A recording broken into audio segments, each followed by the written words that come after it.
আজকে বানিয়ে নেব বাসি ভাত দিয়ে দারুণ মজাদার একটি মুচমুচে ইউনিক পকোড়া রেসিপি, যেটা খেতে অপূর্ব হয়েছিল আর হয়ে যায় খুব তাড়াতাড়ি। ছোট থেকে বড় সবাই খুব ভালোবেসে খাবে, এটা আমার গ্যারান্টি। নমস্কার বন্ধুরা, ঘরোয়া রান্না বাই চৈতালিতে সবাইকে স্বাগত জানাই। সবাই কেমন আছেন? আশা করছি ভালো আছেন, আমিও ভালো আছি। চলুন দেখে নেওয়া যাক রেসিপিটা। ভাতটা খুব ভালো মতো 3-4 বার জল দিয়ে ধুয়ে নিয়ে মিক্সিং জারের মধ্যে জলটা চিপে চিপে আমি ভাতটা নিয়ে নিচ্ছি। নিয়ে নেবার পর এর মধ্যে দিয়ে দেবো স্বাদ অনুযায়ী নুন, হাফ চামচ দেবো হলুদ, হাফ চামচ দেবো কাশ্মীরি লঙ্কার গুঁড়ো।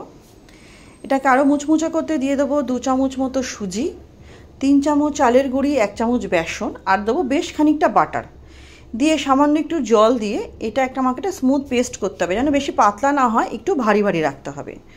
নতুন বন্ধু যারা আমার এই ছোটো চ্যানেলে নতুন, ভিডিওটি প্রথম দেখছো, যদি আমার রেসিপিগুলো তোমাদের সামান্য হলেও ভালো লেগে থাকে, অনুরোধ করব চ্যানেলটি সাবস্ক্রাইব করে পাশে থাকবে। পাশে থাকা বেল আইকনটি প্রেস করে অল নোটিফিকেশানটা অন করে নেবে, যাতে আমি চ্যানেলে যখনই নতুন নতুন রেসিপি আপডেট করবো যাতে সবার আগে তোমাদেরকে নোটিফাইড করে দেওয়া হয়।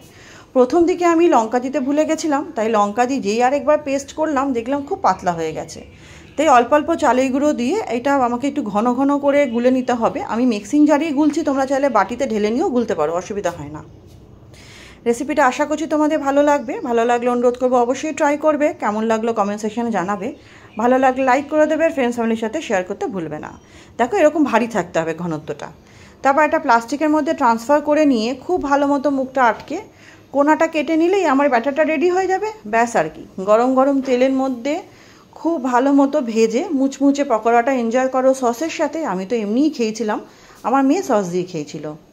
তাহলে চলো, এখন তো গরম গরম পরিবেশন করার পালা। আর ভিডিওটা আমি আজকে এখানে শেষ করছি। নেক্সট দিন আবার হাজির হব নতুন কোনো রেসিপির সাথে। সবাই খুব ভালো থাকবে, সুস্থ থাকবে, সাবধানে থাকবে। আর কেমন লাগলো জানাতে কিন্তু ভুলবে না।